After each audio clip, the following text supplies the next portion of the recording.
Hello everyone and welcome to our talk. Today I have Danaiya on to talk about narcissistic abuse and along with her journey into kind of getting away from that and her journey to recovery in her journey. And what did that look like for you? Like, when did it all begin? Well, unfortunately, I was young. I was 15, not really knowing, like, how a relationship would be like, and I was naive, so I met this guy in high school, and he was, like, one of those people that had, like, high grades. He was going in to be, like, an engineer, and then, yeah, we started dating for a bit. And then it just kind of all went downhill. After we broke up, I found out that he was doing some hard drugs, and he kind of switched his personality into like a whole different person from when I first started dating him to when we broke up. So yeah, I was dealing with a lot of abuse, physically, emotionally, mentally. And then, yeah, I guess that's kind of where it started. I didn't really realize like what I was dealing with until I started going to a counselor. My mom kind of made me, and then she asked me some questions that were along the lines of like what a narcissist was. And back then I didn't know what a narcissist was. And once she asked me all these questions, they kept coming back as like, yes, this is a narcissist. And yeah, so then once I realized what a narcissist was, I still stayed, but I kind of knew what I was dealing with more, I guess. But yeah, I guess that's kind of how it started. How long did the relationship go on for? So it went on for almost a year, I want to say. Yeah, I think it was almost a year. Yeah, some parts are blocked out, so. Truthfully, being on like my side of things, seeing it, it seemed like, I guess, the longest year of my life on my side of things, because truthfully, I was expecting you to say like 3 years. Yeah. Because like, I just remember that, and now I look back at it and it feels like forever. Like, it literally felt like forever. Yeah. When is this gonna end? When is she gonna escape? When is she going to see this? Like, you know what I mean? On my side of things, I was just like, now that you say, I was like, oh, it was really only 12 months? Yeah, like, personally, I believe it was only like 12 months or less. But the trauma that went with it, and pretty much like grieving, pretty much lasted like a whole 7 years for me. It wasn't just like, oh, because we broke up, this relationship is done. I have done a lot of years of healing and just like trying to find myself again, because I remember like once we broke up, I not only lost like all my friends, I lost like a perfect relationship with my family as well, including my sister and my mom and my dad. So yeah, like just trying to gain all those relationships back, as well as just like finding myself. It has took a whole like 7 years, and I can truthfully say like now I do know who I am, and I am finding my identity more. I have gotten closer with a lot of my friends, and like looking back, I know that they were all there for me at the time, but being in that little bubble, it honestly didn't feel like that, but it was because of what I was dealing with. I couldn't see that they were just trying to be there for me, not be against me. Again, it's probably other people, that individual feeding information to you as if people are the bad guy in your life and you should get away from that and that's not right for you. And yeah, and it totally was like no one but him. And this is another part of a narcissistic abuse relationship, is no one is as good as this guy is. So yeah, like everyone was bad. They weren't good enough friends. They weren't there for me. And like all those, when you get told that constantly 24/7, it messes with you. It really does. So there was that part, and then also just getting those threats, like if you ever go talk to them again, you will, like I'll kill you, or I'll kill them in front of you and then kill you back. So I think I also had fear, because of course I still cared for all my friends and my family, so I'd rather push them away, so then they're safe, and yeah, and then keep them safe. And lots of people always told me, like, well, do you really think that he would kill your friends? But back then I truthfully did, like, and still to this day I can still see like the anger in his eyes really made me feel as though he was serious. Yeah. And there was a couple of people that I wasn't close with, but he did threaten that he would kill them and then kill me in front of, or yeah, kill them and then kill me after.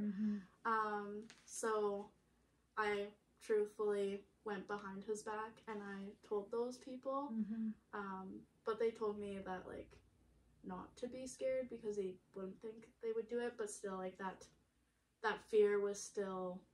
You felt like you were holding something, even though you felt like you would have held that weight in the end if something were to have happened. Yeah, and yeah, like, even me not telling them, I felt like I was holding weight, so...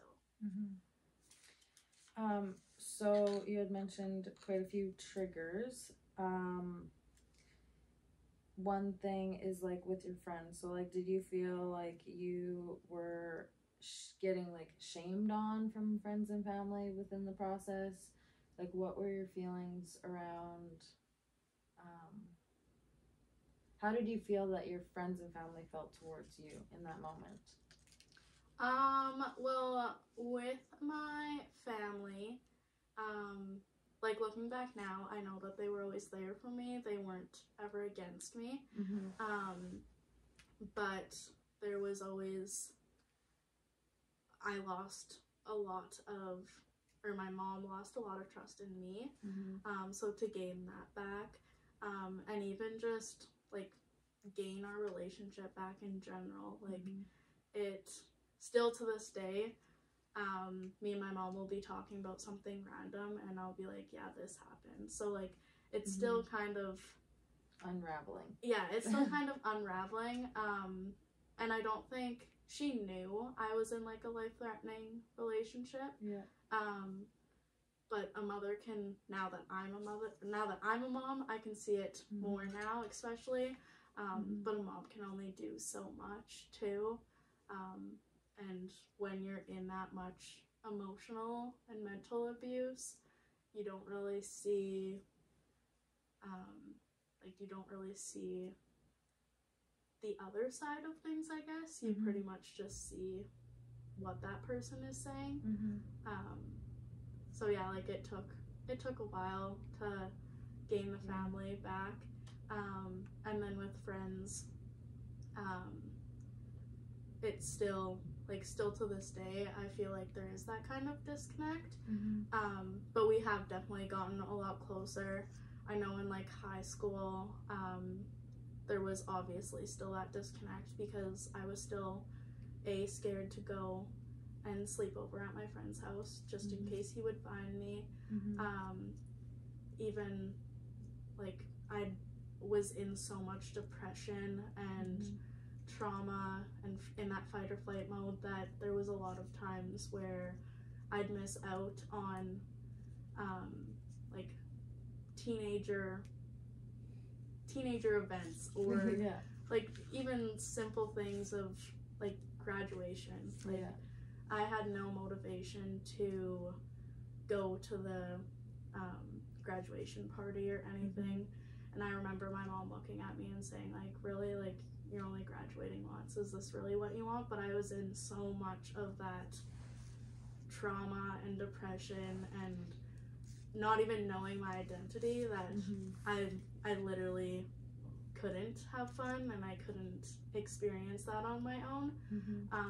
So yeah, those things still kind of affect me to this day, but it was a part of my journey, so there's nothing that I can really do about it.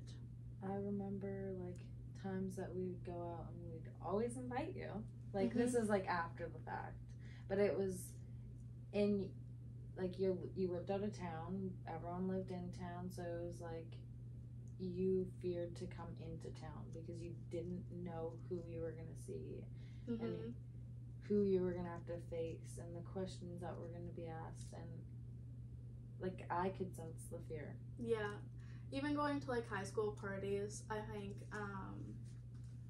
the one thing that I really got scared of after leaving the relationship was like I went to parties before when I was with him, and I'd have like marks around my neck. I'd obviously be crying, and they could see like rather the tears in my eyes or just know that I was crying. So I felt almost like people would judge me again. So I think that also deteriorated me, and yeah, the fun was gone in my high school years. Like I literally didn't experience what I guess I should have experienced as a teenager, but it is what it is. So going back to the relationship and you saying that like you went through the things, you talked to people, what made you stay? Yeah, that is a question I get asked all the time, is why did you stay? But when you're in that kind of relationship, especially young, like I was young, I was naive, I've never had a relationship before that one, so that played a factor in it. And when you're with a narcissist, and no one will understand this until you're with a narcissist, but that mental and that emotional abuse that you get not just once in a while, but every day, 24/7, it plays a huge factor on you. And it's a lot harder to just say I'm leaving than to actually leave. I saw the potential in this guy, but seeing the potential in a guy and knowing what he was like before the relationship compared to what he was actually like in the relationship afterwards, there's a difference between like seeing the potential and knowing who he actually is. So yeah, it takes a lot, and like anyone that is going through an abusive relationship, it will take time, and you'll know when your time is. So like for me, it took at least 6 months of running away from home, hiding out, so then like my mom didn't know where I was, like moving into like scary places, and just like constantly getting that emotional and physical abuse. It took at least 6 months for me to realize it, and once again, like going to counseling, I didn't realize what I was dealing with until she explained to me what a narcissist was. So once I realized that, we weren't even fighting that day, and I just called up my friend and I was like, hey, can you come to the police station with me?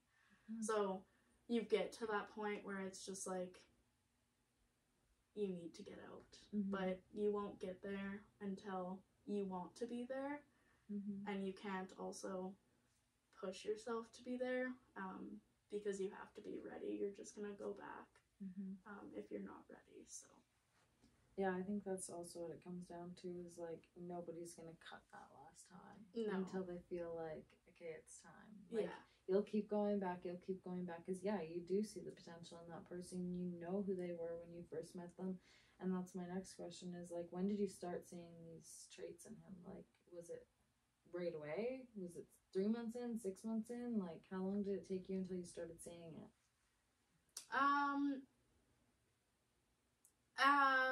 Well, I'd say our first like 3 months of the relationship were really good. Like he treated me really well. And then you could tell he was going off track, because like he used to be really into school. He'd have like A+ all the time. He was so into studying, and then that kind of deteriorated. And of course, like being 15, I did notice the difference. But also being 15, like, I'll be honest, I wasn't really a schoolgirl, so it's not that was like my biggest trigger. But once he was just about to be graduating, and he was not showing up to class, and that's when things got really bad. He wasn't showing up to class, and then he'd actually like pull me out of class. So that's I guess one thing that started going bad. He barely graduated, and then after he was done graduating, it was really bad in the summer, and then he was supposed to go to university for engineering, and he didn't want anything to do with that. And during like that August, September time is when I cut ties with him. So I think like knowing what a narcissist was, and kind of seeing also like that kind of, and like I said, like schooling wasn't huge to me or anything, but seeing him like be a top A student compared to like then you when saw he him losing his identity. Like he was losing his identity, because he didn't, like, he had no care in school at all. So that was like a huge remark. So you kind of did explain this, but how did you get away? You said that you went to, like, you did the process, you kept going back, but then finally you called a friend and you went to the police station. What in you that day was just like, yeah, I'm fucking done, I'm out of here? Well, we were fighting a lot, and it got to the point where he, like, at that time I knew what a narcissist was, but he would constantly the whole time he was constantly putting the blame on me. But I think I just got fed up. I think I was just like so done and so fed up with him putting everything on me. And truthfully, like, I missed my friends, I missed my family. It's not the lifestyle that I wanted to ever live, and I think I knew that deep down the whole time. So yeah, that's kind of when I knew to cut ties. So yeah, like I said before, like, when you know, you know. And yeah, I just was done that day, but I knew it wasn't a thing where I could just say like, okay, we break up and walk away. There was more strings attached. Yeah, there was more strings attached, and there was fear. There was, like, life-threatening issues as well. So it was rather me go to the police station or just stay with him. So, or be out in the same town as him, living in fear. You wouldn't even leave your house. No. You wouldn't even feel comfortable being at your house. No. But I also don't think if I didn't go to the police station, I truthfully don't think it would have been over then. I think I knew that it was rather the police station or me continue living this way. Because he knew where I lived. He knew what school I went to. He knew who my friends were. He knew who my family was. So, like, for me to just get up and walk away, that was impossible. So, in the end, I don't think on his point it was over yet. No. Because, like, he still did dirty things after that. Oh, yeah. And, yeah, like, I guess, like, 3 years ago, I was on my way home, and I literally was just trying to live my own life, and I pulled up to get some gas, and he obviously saw me at the gas station. I didn't see him, but I, like, pulled out to go home, and I live out of town, so I was on the highway, and he, like, I just saw this white truck, and he didn't have a white truck when we were dating, but it was, like, pulling, like, going up really fast to my vehicle, and I looked back, and I knew it was him. So, of course, panic came in, tears came down my face, but he just kind of swerved, and, like, kind of passed me and gave me that, like, clown smile wave. So, yeah, like, things like that. So, yeah, once again, like, I would have never been able to leave if I didn't go to the police station. And even, like, a couple months ago, I saw him again, and he purposely, like, waited for me to leave the building, and then he left. So, yeah, I guess, like, still to this day, after 7 years, it haunts you. Yeah, it haunts you. It definitely does. But I have learned to, like, how to deal with it. Obviously, when things like that show up, trauma does come up. And even, like, new things that I think of pop up into my head. But finally, like, 7 years later, I know how to deal with that. And I know what I need to do in order to kind of, like, ground myself and like, realize that I did the good thing. So you had mentioned you lived in a house with unsafe people. I'm assuming by unsafe people they were either in a gang related or use substances of some sort. I mean, you don't have to go into details about that, but how did you feel living in a house with unsafe people? It was scary. I will never forget that. Especially me, like, I would call myself quite innocent. 15 years old. I feel like any 15-year-old is pretty innocent for the most part. Yeah. So, and yeah, like, back then, like, 15-year-old me didn't even know what, like, half the drugs are nowadays. So I don't think I realized what I put myself into, let alone, like, what I was living with. But I do also remember, like, also kind of feeling safe in a way. I guess safer that we were living with someone compared to just living with him. And while I was with him, I would never have thought about this, but, like, now looking back, I do feel safer that I was living with another person, specifically because I do remember, like, a time where he was, like, strangling me, and I was, like, screaming to tell him to get off me, and, like, one of the girls actually came, like, knocking on the door. So, like, just little things like that. If we weren't living with someone else, like, who knows, would I have still been here, or like what would have happened? So yeah, like, little things like that I am thankful for, but it is still kind of scary to know, like, what was I dealing with? And even, like, looking back, I personally don't fully remember. I've kind of blocked out some things. So the one house I do quite vividly remember, some things are kind of still a blur.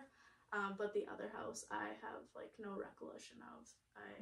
I know what house it is, but I don't like even know what happened. Yeah, I don't even know what the house on the inside looks like. So yeah. So like numbing certain parts out of your life to forget about it and escape from reality of the trauma that it has created. So like once you left, that was your way of escaping your relationship as well. Was being able to like numb that out, put that back. But yet again, like who knows? It could be 10 years from now and that could all come back to you. You know what I mean? And it's just like you're living with this forever. Yeah. Just like anybody. And it's when is it gonna show up? When is it gonna start haunting you again? And like you said a couple months ago when you faced him again, obviously there's a trigger around him. What like there's gonna be things that get brought up every time you see him. Yeah. There's gonna be those flashbacks. There's gonna be all that. What would you say like your biggest takeaway from your journey to now? What was your biggest takeaway and what would you give advice to other people? Well, lots of people say like I said before, lots of people say, why did you stay? And like my advice would be stay until you can't. If you feel as though in that moment that you can't leave, stay, because you will get to that point where you're fed up, you're sick and tired of living the way you're living. Like the mental, the emotional, the physical abuse will finally get to you and you'll want to leave. And as much as it's hard to keep those people that actually care about you with you, deep down, like I know personally, for me, I felt like everyone was against me. But I also know that deep down, I knew that they were still there for me, because I would have never called my friend to take me to the police station if I would have never known that. So yeah, like as much as you might think that your friends and your family all are against you, deep down you will know who's there for you, and I guarantee those will be those people that you can lean on when you do get out. And yeah, like if it is at a certain point where you were like me and you feel like as though you're never gonna get out unless you go to the cops, go to the cops. Yeah, because don't live in fear. Yeah. And like just be patient with yourself, because like I said, like it's been 7 years, but I have gone a lot farther than I was 7 years ago, and I do have more, like I do know how to take care of myself more. But even like a few months ago when I saw him, like that trauma came back, and I started reliving what I was living with in before. I literally just remembered that we even lived in another house. So like, yeah, like if you've gone through an abuse relationship, especially narcissistic, it will stick with you probably for the rest of your life. But be patient with yourself, because like any trauma, you're not going to get over it within a year. So yeah, just be patient with yourself and keep trying. In the end, I think you know yourself best. You know, so like listen to those gut feelings. You know when you're ready, you know when that last string is gonna break, and you know. But in that moment when you feel like you don't know if you're making the right decision, that is the toughest feeling. But when you know, you know. Yeah. Like, I don't know how else to explain it, but when you know, you know. Like, I've been there. I've stayed in places where I shouldn't have stayed, and I've been through things that I shouldn't have run through. But once I knew, and when I looked back, I'm like, in the end, I was meant to go through that, but what is my life lesson? Yeah. What did I learn from this, and how can I grow from it? Yeah. How can I teach others to go through the same situation, to be able to heal themselves and find their identity again and be the person that they want to be, and not live in that trauma state of their life forever. Yeah, and like fear. Yeah, and even like going through, like trying to heal and going through that trauma, I remember always blaming myself, like why did you put yourself in that situation? Why did you stay? Like, I've even asked myself that question. Yeah. But I've also realized, like, my journey was meant for me. Yeah. This is my story. And yeah, like, I am the person I am today because I've learned so much. And yeah, like, there is a purpose as to why I was stuck in that situation. Yeah, and I think that's the biggest thing is, like, also not looking and comparing your story to somebody else's, but looking at the similarities within the journey. Like, your story and somebody else's story who went through a narcissistic relationship aren't going to look the same. They're going to look very different, but it's the similarities within that process to notice those behaviors, and you may have recovered in a different way than other people. Yeah. But it takes those trial and errors to find what works best for you too. Yeah, and like even like going through that healing stage, it was, like I said before, it's not that just that I left him and then that was the end of it. Like, I gained lots of stomach issues. You were in the hospital for like how many months? I swear. Yeah, so like that's another part of my journey that is. You went downhill before you went uphill. Yeah. Like, and you probably will. Like, you can't. You're not going to leave an abusive relationship and everything will go back to normal. You'll have the same relationships with your friends and your family as you did before. It takes a lot, and like even finding yourself, like you will go downhill before you go up, but I promise you, uphill is the best. Because you will look at yourself and realize how much you grew. Yeah, and that's the biggest thing is like noticing those growths.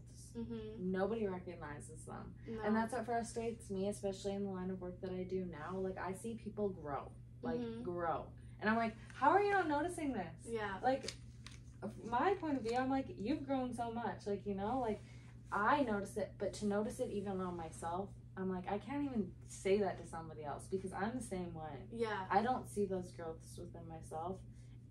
I would have to sit there and really think about it to notice those growths. But again, you see yourself every day and you're constantly growing every day, so you don't see those things. It's like watching a child grow. You don't notice that. No, yeah. Unless you see like the child 6 months later and it's like, oh my, you've grown. Yeah. Like, it's no different than growth within like somebody's journey. Like, you don't notice that, but like also give yourself credit. Yeah. Like, notice those little things and like reassure yourself, like, I'm gonna be okay. What do I need to do to keep doing what I'm doing? Yeah. And not spiral back down. And even I think like this is something that I've just started doing lately within like the past 2 or a year ago. But like, if you can't see how much you've grown in a year, look at 10 years ago. And then look at like 8 years ago. Like, I know for me, it took me to look at like, okay, 7 years ago when I first started this relationship, and how deep in like depression and anxiety I was compared to when I graduated, and how my stomach problems were dealing compared to like 3 years, and like so on. And you'll notice like, okay, it might have been small. It might have been even that I just graduated, but it's still those big, like, milestones. Yeah, big or small milestones that you did. Yeah. Okay, do you have anything else that you would like to share before? No, not really. No. You don't think so? No, I think that's good. Well, thank you for joining us. Yes. It was really nice hearing your story, and I hope that the viewers do get something out of this, and I'm sure they will. It was interesting to see other people's perspectives, especially not just addiction. I know that the mental health side of things and haven't really been a focus. I'm hoping to get more people on to talk a little bit more about this, but another thing that maybe you could also touch on in another episode is like the different paths you took as well, like counseling, energetic, like, you know, like different paths, because that's also another resource opportunity for everybody within both mental health and addiction, of like those resources of what they can utilize. So again, thank you so much. Yeah, you're welcome.